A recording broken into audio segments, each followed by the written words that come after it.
मियाँ बीवी के ताल्लुकात क्यों खराब होते हैं, उस पर तवज्जो देना इंतहाई अहम है। ये भी देखना जरूरी है कि कौन सी ऐसी वजूहात हैं जिनकी बिना पर बीवी या शौहर एक दूसरे से दूर होते चले जाते हैं। ये तो सबको मालूम है कि घरों में होने वाली छोटी छोटी बातों को बुनियाद बनाकर मियाँ बीवी एक दूसरे से उलझ पड़ते हैं और दिलों में दूरियां पैदा हो जाती हैं। मामला यहाँ तक पहुँचता है कि लड़ाई झगड़ा रोजाना का मामूल बन जाता है और बच्चों की जिंदगी के साथ उनकी तालीम और तरबियत पर भी बुरे असरात पड़ते हैं, जिससे पूरा खानदान परेशान रहता है। सिर्फ यही नहीं बल्कि इन दूरियों को हवा देने में उन करीबी अफराद का भी बहुत बड़ा हाथ होता है, जो मियाँ बीवी में किसी एक को इन हालात का जिम्मेदार करार देते हुए इस रिश्ते को जोड़ने के बजाय खत्म करने की कोशिश में मसरूफ हो जाते हैं। हालात इस नहज पर पहुंच जाते हैं जहां से वापसी का कोई भी रास्ता दिखाई नहीं देता। जलती पर तेल का काम तब होता है जब मियाँ बीवी के रिश्ते में कोई तीसरा फर्द कूद पड़े। घर में डाकू दाखिल हुए, उन्होंने खातून और उसके बच्चों के हाथ पैर रस्सी से बांधे तो घर के सरबराह ने मुज़ाहमत शुरू कर दी, जिस पर डाकुओं ने उसे बेदर्दी से हलाक कर दिया। ये सब कुछ हुआ हाफसाबाद के थाना सदर के इलाके किला रामकोर में। लेकिन हैरत की बात यह थी कि डाकुओं ने ना तो घर का सामान लूटा और ना ही किसी और को कुछ कहा। जाहिर है ये एक मशकूक वारदात थी जिसे खातून ने अपने अल्फाज में पुलिस के सामने बयान किया। लेकिन पुलिस इतनी जल्दी मुतमईन कब होने वाली थी? जब तफ्तीश शुरू हुई तो मामला उसके बिल्कुल बरक्स निकला। आइए देखते हैं कि असल बात क्या थी।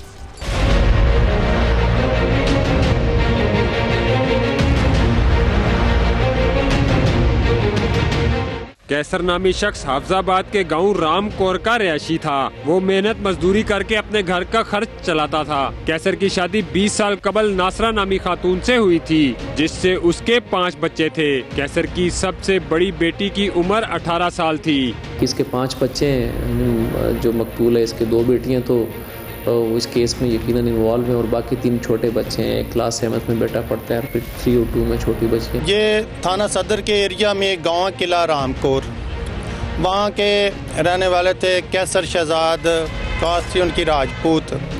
वो 3-4 भाई थे।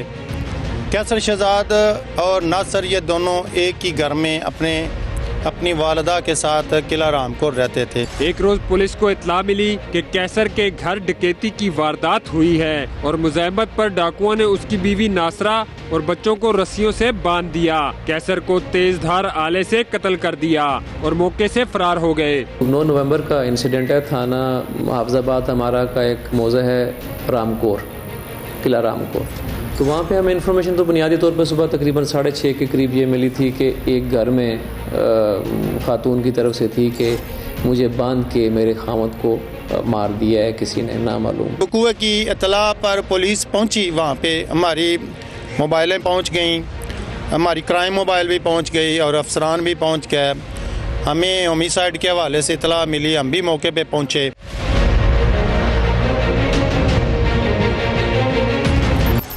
डकैती की इत्तला मिली तो पुलिस ने मौके पर पहुंचकर शवाहिद का जायजा लेना शुरू कर दिया, मगर तजुर्बे और रोजाना पेश आने वाले वाकयात की बिना पर इत्तला और शवाहिद मुमासलत नहीं रखते थे, जिस पर पुलिस को शक हुआ कि ये मामला सिर्फ डकैती का नहीं है।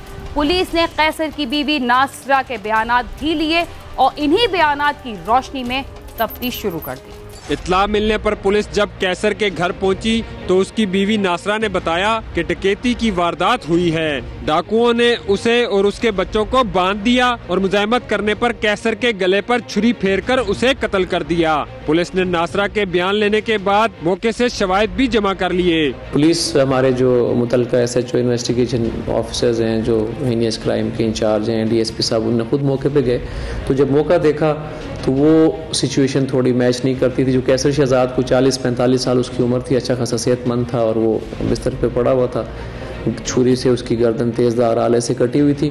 जो औरत थी उसने अपने हाथों पे एक कपड़ा बांधा हुआ था, अपना दुपट्टा टाइप चादर छोटी सी बांधी हुई थी और उसने बताया कि डाकू आए हैं, वो मुझे बांध गए और मेरे शोहर को मार गए हैं। पुलिस को नासरा का दिया गया बयान मशकूक लगा, क्योंकि पुलिस को नासरा के बाजुओं और जिस्म पर रस्सी के बंधने के निशानात नहीं मिले थे, जिसके बाद तफ्तीशी टीम को शक गुजरा तो उसने नासरा को भी शामिल तफ्तीश कर लिया और इलाके से भी मालूमात लेनी शुरू कर दी। जो खातून थी जिसने कॉल की थी, उसकी बीवी नासरा, वो कहीं उसके कोई उसको बांधने के जो उसने कॉल की थी वो निशानात नहीं थे, उस पर कोई इस तरह का नहीं था। फिर कोई जो हम ये कहें कि जो रेजिस्टेंस के होते हैं कि जब आप किसी को फोर्सबली करते हैं, वो नहीं था।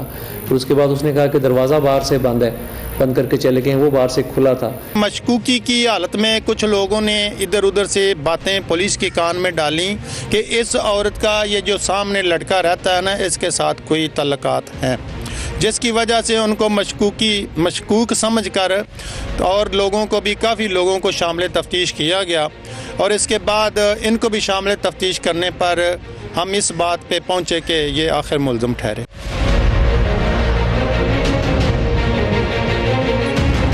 अपनी दानिश में तो कमाल महारत से मंसूबा बनाया गया था, मगर जुर्म करने वाले ये नहीं सोचते कि तफ्तीशी टीम हर मामले को गौर से देखती है और हर पहलू पर गौर करने के बाद अपने फैसलों पर पहुंचती है।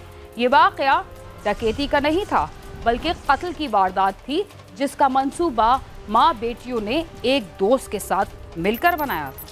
नासरा के बयान और शवाहिद इकट्ठे करने के बाद पुलिस ने अहले इलाका से मालूमात ली तो मालूम हुआ कि अवैस नामी एक शख्स उनके घर आता जाता था और उससे कैसर की कुछ दिन पहले तल्ख कलामी भी हुई थी। अवैस भी इसी गांव का रहने वाला था और मेहनत मजदूरी करता था। उनका एक पड़ोसी था जिसका नाम अवैस था, वो उनकी आपस में उसके मियाँ को शक था मकतूल को कि उसकी बीवी के उसके ताल्लुकात हैं। वो रीज़न थी ऐसे कि पिछले थोड़े अरसे में बच्चों को स्कूल, अपने बच्चों को तो इनके बच्चों को वो छोड़ता था, इनका एक रिलेशनशिप था और इस पे उसको एतराज़ था। कैसर ने अवैस और अपनी बीवी को रात गए इकट्ठे बैठे हुए अपने घर में देख लिया था, जिसके बाद पहले उसका अवैस से झगड़ा हुआ और फिर अपनी बीवी से झगड़ा होना शुरू हो गया। अवैस की वजह से कैसर अपनी बीवी और दोनों बेटियों को मारपीट भी करने लगा था। अवैस के साथ झगड़ा होने के बाद चारों ने मिलकर मंसूबाबंदी की। उन्होंने ड्रामा रचाया कि डकैती हुई है, जबकि डकैती नहीं हुई थी। उन्होंने अपनी बेटियों के साथ, नासरा ने अपनी बेटियों के साथ मिलके तो अपने खामद कैसर को रास्ते से हटाने का प्लान बनाया। अपने वो जो बॉयफ्रेंड है उनका नासर, उवैस, उसके लिए तो उन्होंने प्लान बनाया और नशावर जो मेडिसन है वो चाय में मिला के तो वो अपने खामद को पिलाई और उसको चारपाई पे बांध के तो उन्होंने उसको जो है वो उवैस के साथ मिलके तो छुरी से उसका गला काट दिया।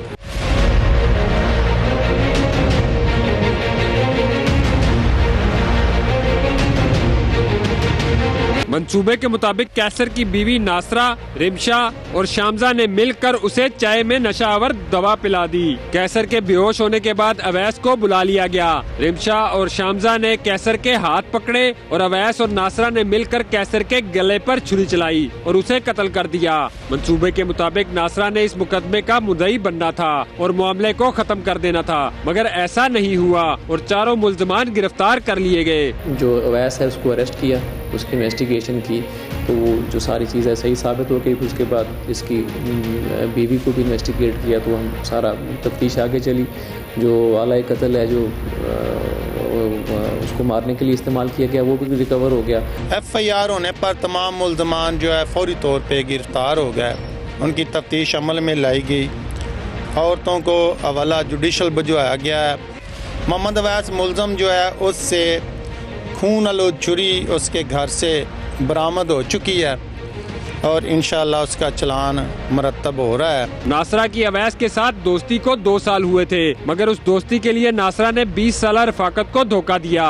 वो क्या अवामिल थे जिनकी वजह से दोनों मियाँ बीवी में दूरियां पैदा हुई, इनका जानना जरूरी है ताकि किसी भी घर में अगर ऐसे मामलात चल रहे हैं तो उनको दूर कर लिया जाए। अपने शोहर को दोस्त के लिए कत्ल करने वाली नासरा अब दोस्त के साथ ही जेल में जिंदगी गुजारेगी और दूसरों के लिए निशाने इबरत बनेगी। साथी रिपोर्टर बिलाल अकबर और कैमरामैन शिराज अहमद के साथ नईम जजुआ, समा, हाफजाबाद। रिश्तों में खोट शामिल हो जाए तो जिंदगी कांटों से भर जाती है। मियाँ बीवी के साथ बच्चों और दोनों घरों के बुजुर्ग भी परेशानी में मुब्तला हो जाते हैं।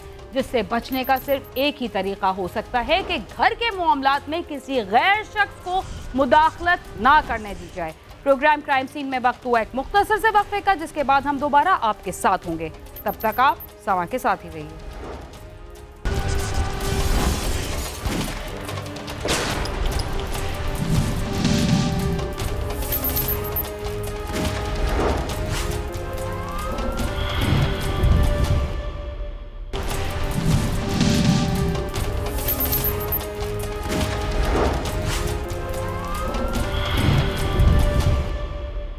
प्रोग्राम क्राइम सीन में एक बार फिर खुशामदीद।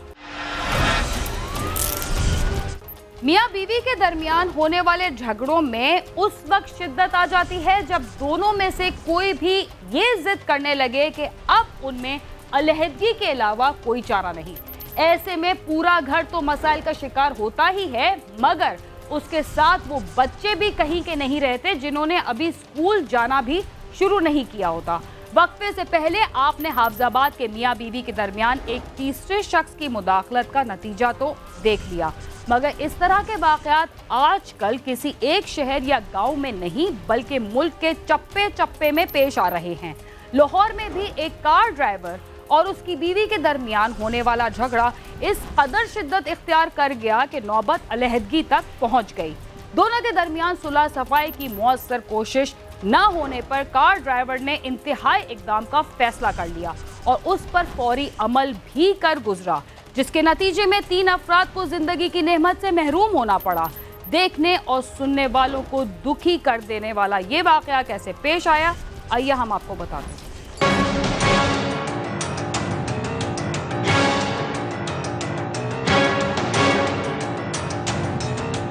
लाहौर के इलाके न्यू मजंग LOS का रहायशी उस्मान एक ऑनलाइन टैक्सी कंपनी का ड्राइवर था। 5 साल कबल उसकी शादी इस्लामाबाद की रहायशी आयशा के साथ हुई थी। जिंदगी पुरसुकून गुजर रही थी। अल्लाह ने उन्हें 4 साल कबल एक बेटा अता किया, जिसका नाम उन्होंने इर्तिजा रखा। 2.5 साल कबल मियाँ बीवी के दरमियान मुख्तलिफ मामलात को लेकर होने वाले झगड़े इतने बढ़े कि नौबत अलहदगी तक पहुँच गयी। आयशा अपने बेटे को लेकर मेके चली गयी। इनकी आपस में फैमिली डिस्प्यूट्स थे। ये इस्लामाबाद में रहती थी जो आयशा हैं, और जो ये उस्मान है ये लाहौर का रहायशी था। उस्मान और उसके घर वालों ने सुलह सफाई की बहुत कोशिश की, मगर आयशा ने सुलह करने से इनकार कर दिया और अब उनकी अलहदगी का केस भी चल रहा था। एक सुबह उस्मान घर वालों को ये कहकर निकला कि वो किसी काम के लिए बाजार जा रहा है, अभी आ जाता है, और फिर वो घर से चला गया।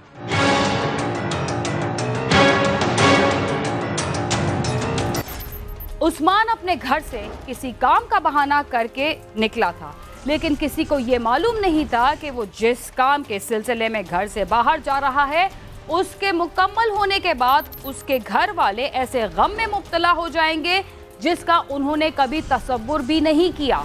उस्मान जिस काम के लिए घर से निकला था, आपको उसके बारे में तफसील से बताते हैं। दूसरी जानिब LOS रोड पर ट्रैफिक हस्बे मामूल रवान दवा थी कि एक कार सड़क किनारे आकर रुकी। एक नौजवान पहले से वहां खड़ा था। गाड़ी में से 2 खवातीन उतरी। एक खातून ने बच्चा उठा रखा था। नौजवान ने बच्चे वाली खातून से बातों बातों में झगड़ना शुरू कर दिया। दूसरी खातून ने सुलह की कोशिश की। अचानक नौजवान ने पिस्टल निकाला और पहले बच्चे वाली खातून को गोली मारी और फिर बच्चे के सर पर भी गोलियां बरसा दी। उसके बाद अपनी कनपट्टी पर पिस्टल रखकर ट्रिगर दबा दिया और गोली उसके दिमाग को चीरती हुई निकल गई। इस खूनी मंजर को देखकर वहाँ लोग जमा हो गए। ट्रैफिक रुक गई। मैं अपनी गाड़ी की सर्विस करवाने के लिए यहाँ पे आया था, तो इतने में ना ये बंदा कल्टस में आया है। इसने आगे ना औरतों को थप्पड़ मारने शुरू कर दिए। थप्पड़ मारे हैं तो इधर कोई भी इनको रोक नहीं रहा। तो मैंने कितनी मरतबा कहा यार कोई इसको इन्वॉल्व हो। इतनी देर में उसने गन निकाल के उसको ना बच्चे को भी फायर मारा और औरतों को भी फायर मारा। लेकिन वो इतने में मैंने सिक्योरिटी गार्ड को कहा मुझे अपनी गन दे, मैं इसको मार देता हूँ फायर, फिर जो होगा देखी जाएगी। लेकिन उसने मुझे अपनी गन नहीं दी। यहाँ तो बंदा उसको डरा देता तो वो उनको ना उन बच्चों की और बीवी की जान बच जाती, लेकिन किसी ने इन्वॉल्व नहीं हुआ, कोई बीच में नहीं आया। आखिरकार वो बेचारा वो मर गए और वो उनको लेके हॉस्पिटल चला गया। ये शॉप वाला उसी की गाड़ी में उसको डाल के और उस औरत को लेके तो हॉस्पिटल चले गए। मकामी रहायशी भी वहाँ आ गए। देखा तो वो लाशें उस्मान, उसकी बीवी आयशा और बेटे इर्तिजा की थी, जिस पर उस्मान के घर इतलाक कर दी गई। गुस्सा रोते पीटते वहाँ आ गए। डिवोर्स इनकी चल रही थी, आपस में कोई डिवोर्स वगैरह का था मसला। पता नहीं अब क्या हुआ है, कैसे वो इस्लामाबाद से आए हैं, क्या हुआ है, इधर कैसे आए हैं, उस्मान आया घर से, कोई समझ नहीं है क्या उसने किया है। किसी के सर पर खून सवार हो जाए तो वो ये नहीं देखता कि उसके सामने कोई दोस्त है या दुश्मन। उस्मान ने बीवी और बेटे को कत्ल करने के बाद खुद भी जिंदगी का खात्मा कर लिया। इस वाक़े के बारे में वुरसा का क्या कहना है और पुलिस की इंक्वायरी में क्या बात सामने आई, आइए जानते हैं। उस्मान के भाई के मुताबिक उसके भाई का बीवी के साथ झगड़ा चल रहा था। भाई ने भाभी को फोन करके बेटे से मिलने का कहकर लाहौर बुलवाया था। उन्हें नहीं मालूम था कि वो आज आ रही हैं। भाई तो काम का कहकर घर से गए और फिर उसकी हलाकत की इत्तला आ गई। अपनी वाइफ से वो नाराज था, वो अपनी वाइफ को लाना चाहता था, मगर उसका सुस्तर कहता था नहीं मैंने नहीं भेजना इसको। तो बस हमें तो घर में हम थे तो ये उनको कहीं मिलने आया भाई, तो थोड़ी देर में हमें ये राब्ता हुआ कि उन्होंने इसको ये मर्डर हो गया, इसने अपने बच्चे को भी मार दिया, उसको भी मार दिया और खुद को भी मार दिया। इतनी बात हुई है। 2.5-3 साल से अलहदगी थी कोई 2.5। हाँ जी, किसी ने बुलवाया इसको यहाँ पे, तो पैदल आया। हम सब सामने रूमी स्ट्रीट में शुरू से हम मुजान के रहने वाले हैं, तो इसने बस वो सामने से पैदल ही आया। मैं तो अभी सोया उठा हूँ तो मैं पूछ रहा हूँ उस्मान किधर है, उस्मान किधर है, और इतने में ये बारिश का मर्डर हो गया था और हमें घर में नहीं पता। मगर हमें घर में परेशानी हो गई थी कि उस्मान मोबाइल भी घर छोड़ गया, गाड़ी की चाबी भी घर छोड़ गया, सब कुछ घर छोड़ के गया, मैं श्रीगढ़ भी, और ये कहाँ गया। इतने में वो भाई ने आगे बताया कि उस्मान कत्ल हो गया। इतला मिलते ही पुलिस मौके पर पहुंच गई। पुलिस ने लाशें पोस्टमार्टम के लिए भिजवा दी। पुलिस का कहना है कि उस्मान ने बीवी से आखिरी बार सुलह के लिए पूछा और उसके इनकार पर लड़ना शुरू कर दिया। आयशा की बहन सुलह करवाती रही और अचानक उस्मान ने पिस्टल निकालकर बीवी और बेटे के सरों में गोलियां मार दी और फिर खुदकुशी कर ली। बीवी को बाहर निकाला है उसने गाड़ी से और अपने बच्चे को सीधे फायर मारे हैं और सर पे फायर लगे हैं। फायर्स का तादाद का तयन कर रहे हैं। इसके अलावा इसने खुदकुशी की है यहाँ, और इसके बाद इसने अपने आप को फायर मारा है इसी फुटपाथ के ऊपर, जो आपने देखा होगा। ठीक है। और ये तयन कर रहे हैं। PFSA की टीम्स आ चुकी हैं, इलाके को गार्डन कर लिया गया है। इसके अलावा सबूत जो हैं और खौल वगैरह इकट्ठे कर लिए गए हैं, तमाम शवाहिद इकट्ठे कर रहे हैं। टीम्स अभी काम कर रही हैं।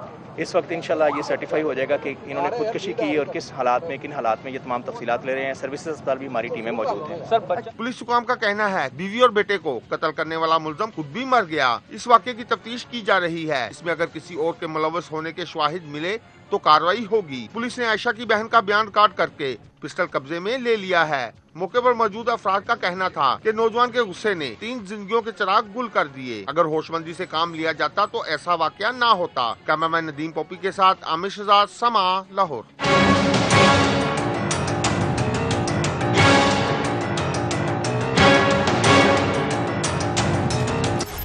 घरों में होने वाले मियाँ बीवी के झगड़े शिद्दत इख्तियार करने लगे तो उनका नतीजा इंतहाई खतरनाक नताइज लेकर सामने आता है, जिसका अंदाजा आपको आज के प्रोग्राम में पेश किए जाने वाले दोनों वाकयात से बखूबी हो चुका है। हमें उम्मीद है कि आप और आपके दोस्त ऐसे हालात से बचने की भरपूर कोशिश करेंगे। इसके साथ ही क्राइम सीन अपने इख्तिताम को पहुंचता है। अगर आप हमसे रब्ता करना चाहते हैं तो हमारा पता है cs@sama.tv। इसके अलावा फेसबुक, यूट्यूब और ट्विटर पर भी हमसे रब्ता कर सकते हैं और हमारा प्रोग्राम भी देख सकते हैं। बीना खान और क्राइम सीन की टीम को इजाज़त दीजिए और देखते रहिए समा।